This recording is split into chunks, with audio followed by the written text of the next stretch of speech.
गुजरात के नारेश्वर तीर्थ को 99 साल पूरे हो गए हैं। इस मौके पर नारेश्वर धाम को जोड़ते हुए 3 ब्रिज जल्दी बनाने की प्रार्थना की गई। गुजरात के वडोदरा जिला के करजन में नारेश्वर तीर्थ है, जिसे 99 साल पूरे हो गए हैं। इस मौके पर अवधूत चरणरज गांव को नारेश्वर तीर्थ के साथ जोड़ने के लिए नारेश्वर पंचकोशी परिक्रमा आयोजित की गई है, जो झगड़िया तालुका के भालोद पहुंची। यहाँ नर्मदा मैया को 301 मीटर की चुनरी अर्पण कर मंगल कामना की गई।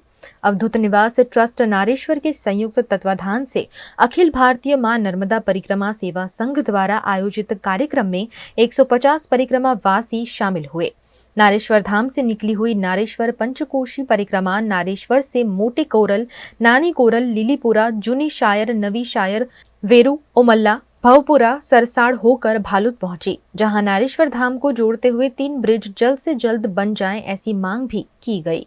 आ परिक्रमा अवधूत निवास ट्रस्ट અને 126મી બાપજીની રંગ જયંતિ અને નારેશ્વર તીર્થે 99 વર્ષ પૂર્ણ થતા હોય અને આગામી વર્ષ 100મું વર્ષ આવે છે, એટલે નારેશ્વરના તીર્થને સ્પર્શતા 3 બ્રિજ મોટી કોરલ બાલોદ,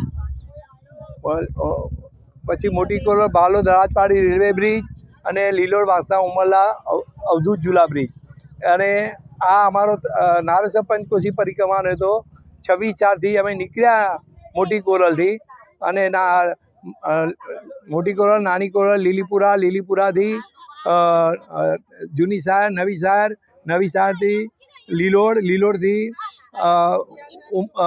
લીલોડથી વેરુ, ઉમરલાથી ભાવપુરા, સરસાડ અને ભાલોદ આવ્યા અમે અને પાદુકા પૂજન વેરુ મુકામે કર્યું। આ ચુનરી મહોત્સવ અમે 301 મીટરનો આ 3 બીજ સાકાર થાય એવી ભાવનાથી બધા ભક્તો, નબદા ભક્તો, આ 125 ભક્તો જોડાયા હતા, એમના સાથ સહકારથી અમે આ પરિક્રમા રાખેલ।